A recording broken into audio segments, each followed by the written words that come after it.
എല്ലാവർക്കും സ്വാഗതം. ഈ റിവ്യൂ ഇഷ്ടപ്പെടുവാണെങ്കിൽ ഒന്ന് ലൈക്ക് ചെയ്തും സബ്സ്ക്രൈബ് ചെയ്തും സപ്പോർട്ട് ചെയ്യണേ. ഇത് ഇന്നത്തെ എപ്പിസോഡാണ്. ഇത് ടി വിയിലും ഹോട്ട്സ്റ്റാറിലും കാണാത്തവർക്കായി നമുക്ക് റിവ്യൂ പറയാം. അപ്പോൾ കൊല്ലത്ത് ചിന്നുമോളെ കണ്ടിട്ട് തിരിച്ചു വന്നു എല്ലാവരും. വണ്ടി കൊണ്ട് നിർത്തി കഴിയുമ്പോൾ വണ്ടിയിൽ വണ്ടി ഓടിക്കുന്ന രോഹിത്ത് ഒഴികെ ബാക്കി എല്ലാവരും കിടന്ന് ഉറങ്ങുവാണ്. രോഹിത്ത് വണ്ടിയിൽ നിന്ന് ഇറങ്ങുന്ന ശബ്ദം കേട്ട് അലീന എഴുന്നേക്കും.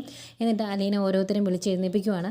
എന്നിട്ട് രേവതിയോട് ചോദിക്കുന്നുണ്ട്, വഴി പറഞ്ഞു കൊടുക്കാൻ വേണ്ടി ഫ്രണ്ടിൽ കയറി എന്നിട്ട് നീ ഉറങ്ങുമായിരുന്നു ഓടി ചോദിക്കുമ്പോൾ ഇത് ഞാനിപ്പം അങ്ങ് മയങ്ങിയുള്ളൂ എന്ന് പറയുന്നുണ്ട്. ഏതായാലും വണ്ടിയിൽ നിന്ന് എല്ലാവരും ഇറങ്ങിയതിന് ശേഷം അലീന ചോദിക്കുന്നുണ്ട്, നേരെ പോയി കിടന്ന് ഉറങ്ങുവാണോ അതോ ഒരു ചായ കുടിക്കുന്നുണ്ടോ എന്ന്. എന്നാൽ രോഹിത്ത് പറയും, ഒരു ചായ കുടിച്ചിട്ട് ഉറങ്ങാം, അതാണ് നല്ലത് എന്ന്. എന്തായാലും അവരകത്തേക്ക് കയറി വരുന്നു. അതെല്ലാം കഴിഞ്ഞ് ചായ കൂടിയൊക്കെ കഴിഞ്ഞിട്ട് അവരെടുത്ത ചിന്നുമോളുടെ ഫോട്ടോസൊക്കെ കാണിക്കുന്നുണ്ട് ഗ്രേസിയമ്മയും മാമച്ചായനെയും. അന്നേരം ഗ്രേസിയമ്മ പറയും, മോള് നമ്മൾ അന്ന് കണ്ടതിനേക്കാൾ വലിയ കുട്ടിയായില്ലേ എന്ന്. അന്നേരം പിന്നെ വലുതാകിയല്ലേ, പാവക്കുട്ടിയല്ലല്ലോ, മനുഷ്യക്കുഞ്ഞില്ലേ, അപ്പോൾ വലുതാകുമെന്ന് പറയുമ്പോൾ അയ്യോ നിങ്ങൾ പറഞ്ഞില്ലെങ്കിൽ അത് ഞാൻ അറിയില്ലായിരുന്നു എന്ന് പറയുന്നുണ്ട്. പിന്നെ മോളെ സ്പോൺസർ ചെയ്യാൻ വേണ്ടി വന്ന കാര്യങ്ങളൊക്കെ ചോദിക്കുന്നു. അന്നേരം അലീന പറയുന്നുണ്ട്, അവിടെ അവർക്ക് മാത്രമായിട്ടൊരു തീരുമാനം എടുക്കാനൊന്നും പറ്റത്തില്ല, സ്നേഹസദനത്തിലുണ്ടായിരുന്ന സിസ്റ്റർമാരുടെ അനുവാദം കൂടി വേണം, അതുകൊണ്ട് സ്പോൺസർഷിപ്പിൻ്റെ കാര്യമൊന്നും ആയിട്ടില്ല എന്ന് പറയും. പിന്നെ ചിന്നുമോൾ ഭയങ്കര സന്തോഷത്തിലായിരുന്നോ, അവളെ കൂട്ടി എവിടെയൊക്കെ പോയി എന്നൊക്കെ ചോദിക്കും. അന്നേരം രേവതി കുട്ടി പറയുന്നുണ്ട്, അവളെ കൂട്ടി ഞങ്ങൾ എല്ലായിടത്തും പോയി, അവൾക്ക് ഡ്രസ്സ് വാങ്ങിച്ചു കൊടുത്തു, അതുപോലെ സ്വീറ്റ്സും അവൾക്ക് ഇഷ്ടമുള്ളതെല്ലാം മേടിച്ചു കൊടുത്തു.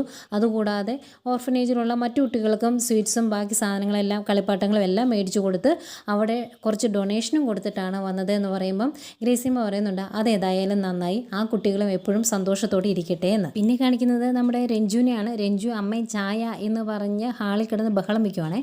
അന്നേരം മനു ചോദിക്കുന്നുണ്ട്, എടി നീ അടുക്കളയിൽ നിൽക്കുന്ന അമ്മയെ തന്നെയല്ലേ വിളിക്കുന്നത്, അല്ലാതെ അയൽപക്കത്തെ ആൾക്കാരെയൊന്നും അല്ലല്ലോ, എന്തിനെങ്ങനെ കിടന്ന് അലറുന്നത് എന്ന് ചോദിക്കും. അന്നേക്കും കമല ചായയായിട്ട് വരും. അന്നേരം അച്ഛനെ വിളിക്കടി എന്ന് പറയുമ്പോൾ അവിടെ നിന്ന് തന്നെ വിളിക്കുക കേട്ടോ അച്ചാന്ന്. അന്നേരം എന്നാ ശബ്ദമാണ്, ഒന്ന് പയ്യെ കിടന്ന് അലക്കിടി എന്ന് മനു പറയുന്നുണ്ട്. ഏതായാലും ഇത് കേട്ടോണ്ട് ശിവൻ വരും. അന്നേരം നീയാണ് ഇവിടെ കിടന്ന് അലറിയതെന്ന് ചോദിക്കുമ്പം പിന്നെ പെൺസ്വരത്തിൽ അച്ചാന്ന് വിളിക്കാൻ ഇവിടെ വേറെ ആരെങ്കിലും ഉണ്ടോ എന്ന് ചോദിക്കുന്നുണ്ട് രഞ്ജു. അത് കഴിഞ്ഞ് ഞാൻ ആൻറ്റി കൂടി വിളിക്കട്ടെ എന്ന് രഞ്ജു ചോദിക്കുമ്പം കമല പറയും, അതിൻ്റെ ആവശ്യമൊന്നുമില്ല, അവളും എന്നെപ്പോലെ തന്നെ ഒരു പെണ്ണാണ്, ഒരു ചായ ഇട്ട് കുടിക്കാനൊക്കെ അവൾക്ക് പറ്റുമെന്ന്. അന്നേരം ഇത് കേട്ടുകൊണ്ടാണ് അങ്ങോട്ട് വൈജയന്തി വരുന്നത്.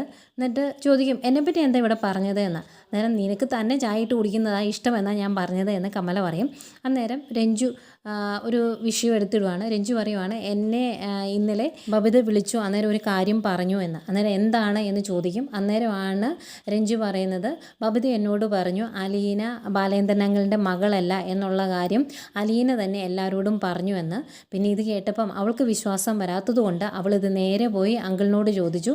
അന്നേരം അങ്കിളും ഇത് സമ്മതിച്ചു എന്ന് പറയുമ്പോഴത്തേക്കും അങ്ങ് ദേഷ്യം വരുവാണ് വൈജയന്തിക്ക്. വൈജയന്തി ചോദിക്കും, ഈ കാര്യം ഞാൻ നേരത്തെ എല്ലാവരോടും പറഞ്ഞതാണ്, അന്നേരം ആരും ഇത് വിശ്വസിച്ചില്ല, എല്ലാവരും എന്നെ കുറ്റപ്പെടുത്തി, എന്നിട്ട് എല്ലാവരും ബാലചന്ദ്രൻ്റെ ഒപ്പം നിന്നു, എന്നിട്ട് ഇപ്പോൾ എന്തായി, പച്ച കള്ളവല്ലേ പറഞ്ഞത് എന്നൊക്കെ ചോദിച്ച് വൈജയന്തി അങ്ങ് തുള്ളുന്നുണ്ട്. അന്നേരം ഇതെല്ലാം കേട്ട് വെറുതെ മിണ്ടാതെ ഇങ്ങനെ ഇരിക്കുവാണ് ശിവനും മനുവും. അന്നേരം കമല ചോദിക്കുന്നുണ്ട്, എന്താ ശിവേട്ടനൊന്നും പറയാത്തത്, ശിവേട്ടന് ബാലചന്ദ്രനായിരിക്കാൻ ഭയങ്കര നാക്കായിരുന്നല്ലോ, ഇവനും അങ്ങനെ തന്നെയായിരുന്നല്ലോ, നിനക്ക് മതിയായില്ലേടാ എന്നൊക്കെ ചോദിക്കുന്നു. അന്നേരം മനു ഒന്നും മിണ്ടുന്നില്ല കേട്ടോ.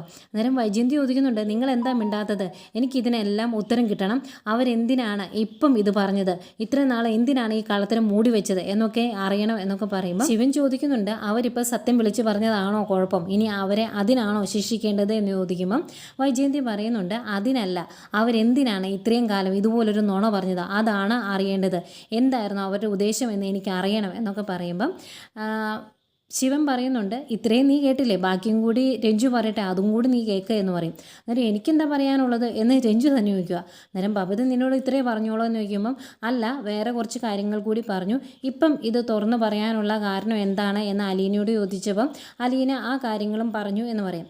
അന്നേരം അതെന്താണ് എന്ന് ശിവൻ എടുത്ത് ചോദിക്കും. അന്നേരം രഞ്ജു പറയുന്നുണ്ട്, ഏതായാലും അലീന ആ വീട്ടിൽ നിന്ന് പോകാൻ തീരുമാനിച്ചു, ആ സ്ഥിതിക്ക് ചെയ്യാത്തൊരു തെറ്റ് ഒരിക്കലും ബാലേന്ദ്രൻ അങ്കിളിൻ്റെ തലയിൽ ഇരിക്കേണ്ട എന്ന് കരുതിയാണ് ഇപ്പം സത്യങ്ങളെല്ലാം വിളിച്ചു പറഞ്ഞത്. ആദ്യം അത് രോഹിത്തേട്ടനോടാണ് പറഞ്ഞത്, അതിനുശേഷം ബാക്കിയുള്ളവരോട് പറയുമായിരുന്നു എന്നൊക്കെ പറയുമ്പോഴും വൈജയന്തിക്ക് അങ്ങ് ഇഷ്ടപ്പെടുന്നില്ലേ, വൈജയന്തി ദേഷ്യപ്പെട്ടുകൊണ്ടിരിക്കുക. അന്നേരം ശിവൻ ചോദിക്കുന്നുണ്ട്, ഇതിപ്പം അലീന ബാലേന്ദ്രൻ്റെ മകളല്ല എന്ന് ബാലേന്ദ്രൻ തന്നെ സമ്മതിച്ചു, അത് നീ വിശ്വസിക്കുന്നുണ്ടോ എന്ന് ചോദിക്കുമ്പോൾ അതാണ് സത്യം, അതാണ് ആദ്യം തൊട്ട് ഞാൻ പറഞ്ഞുകൊണ്ടിരിക്കുന്നത്, അന്നേരം നിങ്ങൾ ആരും അത് വിശ്വസിച്ചില്ല, മകളായി കൂടെ നടന്നേക്കുന്നു എന്നിങ്ങനെ എന്നിങ്ങനെ പറയുക. അന്നേരം മനു ചോദിക്കും, ഇനിയിപ്പോൾ അതിൻ്റെ അകത്ത് എന്തെങ്കിലും പ്രശ്നമുണ്ടോ ആൻറ്റി എന്ന് ചോദിക്കുമ്പം, അവൾ അവിടുന്ന് പോകാൻ തീരുമാനിച്ചു, അതല്ലേ ഇപ്പം ഇതിന് കാരണം, ബാലേന്ദ്രൻ്റെ കൂടെ ജീവിച്ച് അവൾക്ക് മതിയായി കാണുമെന്ന് പറയുമ്പം ശിവൻ പറയുന്നുണ്ട്, ആവശ്യമില്ലാത്ത കാര്യങ്ങൾ നീ വിളിച്ച് പറയരുത്, അത് നിനക്ക് തന്നെ ദോഷം ചെയ്യും, മര്യാദയ്ക്ക് സംസാരിക്കണം എന്ന്.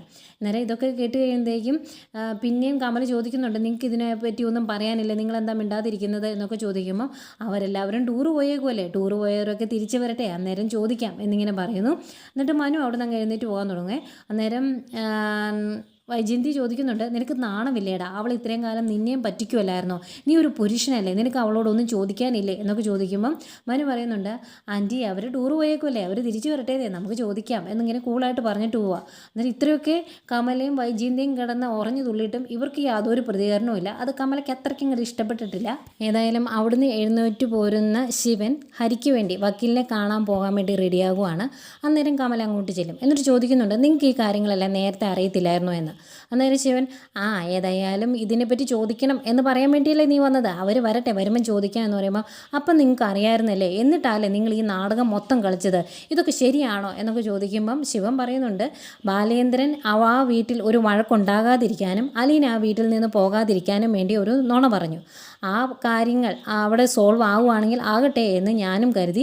പിന്നെ അതിലും കുറച്ച് നന്മയുണ്ട് എന്ന് എനിക്ക് തോന്നിയത് കൊണ്ടാണ് ഞാൻ അതിൽ കയറി ഇടപെടാതിരുന്നത്, ഞാനും മനുവും എന്ന് പറയും. അന്നേരം അപ്പോൾ അവനും അറിയാമായിരുന്നോ എന്നിങ്ങനെ ചോദിക്കുമ്പം, അവനറിയാം എന്ന് ഞാനങ്ങ് ഊഹിച്ചെടുത്തതാണ്, ഈ സത്യമൊക്കെ അറിഞ്ഞിട്ട് അവന് ഞെട്ടിയില്ലല്ലോ, അതുകൊണ്ടാണ് ഞാൻ അങ്ങനെ പറഞ്ഞതെന്ന് പറയുമ്പോൾ, തന്തയും കൊള്ളാം മോനും കൊള്ളാം, ഏതായാലും ഇനി നിങ്ങൾ ഈ കാര്യങ്ങൾ പറഞ്ഞ് നിങ്ങളുടെ അനിയത്തിയെ സപ്പോർട്ട് ചെയ്ത് ന്യായീകരിച്ചു എൻ്റെ അടുത്തോട്ട് പോവാം, അന്നേരം ഇതിൻ്റെ ബാക്കി ഞാൻ പറയാൻ കേട്ടോ എന്നൊക്കെ പറയുന്നു. ഏതായാലും ശിവൻ വളരെ കൂളായിട്ട് അവിടുന്ന് ഇറങ്ങി പോകുന്നുണ്ട്. കാരണം കമലയോടാണ് തർക്കിക്കാൻ നിൽക്കുന്നത്, തർക്കിച്ച് ജയിക്കില്ല എന്നറിയാലോ, അതുകൊണ്ട് തന്നെ. ഏതായാലും ഇതെല്ലാം കഴിഞ്ഞ് മനുവും പുറത്ത് വന്ന് ഇങ്ങനെ ഓരോന്ന് ആലോചിച്ചുകൊണ്ടിരിക്കുമ്പോൾ അങ്ങോട്ടേക്ക് രഞ്ജു വരും. എന്നിട്ട് ചോദിക്കും, മനസ്സ് ഇവിടെയാണോ അതോ എറണാകുളത്താണോ എന്ന്. അന്നേരം അതൊരു കൊനിഷ്ഠ ചോദ്യമാണല്ലോടി എന്ന് മനു തിരിച്ചും പറയും. അന്നേരം അല്ല, ഒരു ഉത്തരം പറ എന്ന് പറയും. അന്നേരം മനു പറയുന്നുണ്ട്, ഞാൻ എന്തുത്തരം പറഞ്ഞാലും നീ അതിൻ്റെ അകത്ത് കൊനിഷ്ഠ കണ്ടുപിടിക്കും എന്ന് എനിക്കറിയാമെന്ന്. അന്നേരം രഞ്ജു പറയുന്നുണ്ട്, എൻ്റെ മനസ്സ് എറണാകുളത്താണ് എന്ന് ഏട്ടൻ പറയണം, എങ്കിലേ എനിക്ക് മനസ്സമാധാനം ആകുള്ളൂ എന്ന്.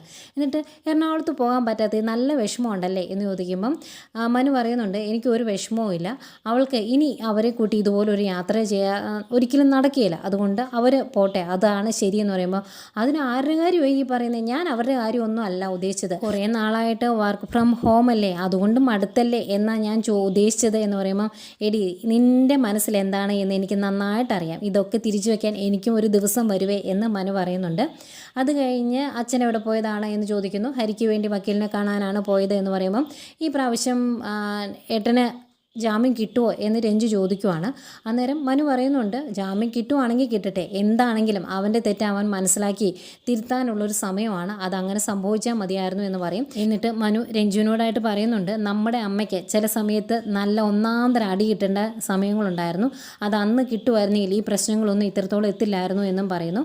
അത് കഴിഞ്ഞ് ചായ ഇട്ടുകൊണ്ട് തന്നല്ലേ കപ്പൊക്കെ തിരിച്ചു കൊടുക്കും. അന്നേക്കും മനുവിൻ്റെ ഫോണിലേക്ക് കോൾ വരുന്നു. എടുക്കുമ്പം ഗംഗാധരനാണ്. ഗംഗാധരൻ ചോദിക്കും, നിങ്ങൾ വീട്ടിലുണ്ടോ എന്ന്. അന്നേരം ആ വീട്ടിലുണ്ട് എന്ന് പറയുമ്പം, ഞാൻ അങ്ങോട്ട് വരാം, അവിടെ തന്നെ കാണണം കേട്ടോ, ഞാൻ അങ്ങോട്ട് 1 മണിക്കൂറിന് അകത്ത് എത്തും എന്നും പറയുന്നു. വലിയച്ഛൻ ഇങ്ങോട്ട് പോരുവാണോ, എങ്കിൽ പോരെ, ഞങ്ങൾ ഇവിടെ തന്നെ ഉണ്ട് എന്നും പറയുന്നു.